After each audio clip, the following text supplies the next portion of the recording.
Hi everyone welcome back to our English channel tell English. ఈరోజు ఈ వీడియోలో మనం తరచుగా మాట్లాడే కొన్ని తెలుగు సెంటెన్స్ని ఇంగ్లీష్ ఎలా చెప్పాలో చూద్దాం. వీడియో ఎక్కడ స్కిప్ చేయకుండా ఎండ్ వరకు చూసి తప్పకుండా ఒక లైక్ చేయండి. ఇప్పుడు లేట్ చేయకుండా ఫస్ట్ సెంటెన్స్ ఏంటో చూసేద్దాం పదండి.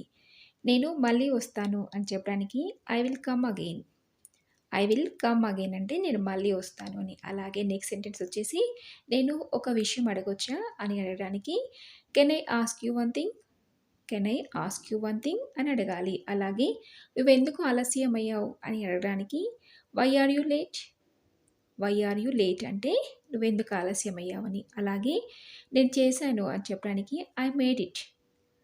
ఐ మేడ్ ఇట్ అంటే నేను చేశాను అని. అలాగే మీకు జరిగిన నష్టానికి నాకు బాధగా ఉంది. మనం ఎవరైనా చనిపోయినప్పుడు మనకు తెలిసిన వాళ్ళలో వాళ్ళకి ఎవరైనా చనిపోయినప్పుడు ఎక్కువ యూజ్ చేస్తూ ఉంటాం. I feel sad about you. I feel sad about you. అలాగే ట్రాఫిక్‌లో నెమ్మదిగా వెళ్ళు అని చెప్పడానికి go slow in the traffic. Go slow in the traffic అంటే ట్రాఫిక్‌లో నెమ్మదిగా వెళ్ళు అని. అలాగే ఆమె ఉదయాన్నే నిద్రలేస్తుంది అని చెప్పడానికి she wakes early in the morning.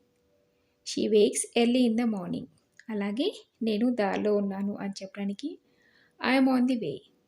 I'm on the way అంటే నేను వస్తున్నాను, దారిలో ఉన్నాను అని. అలాగే చూసారు కదా, ఈ చిన్న చిన్న సెంటెన్స్‌ని మనం తరచుగా యూజ్ చేస్తూ ఉంటాం. మీరు కూడా నోట్ చేసుకొని అవసరాన్ని బట్టి యూజ్ చేయండి. అలాగే ఈ వీడియో మీకు నచ్చితే తప్పకుండా ఒక లైక్ చేయండి. అలాగే మీ ఫ్రెండ్స్‌కి షేర్ చేసి ఇలాంటి మరెన్నో యూస్‌ఫుల్ వీడియోస్ చూడాలనుకుంటే ఛానల్‌ని వెంటనే సబ్స్క్రైబ్ చేసుకొని పక్కనే ఉన్న బెల్ ఐకాన్‌ని హిట్ చేయండి. Thank you for watching.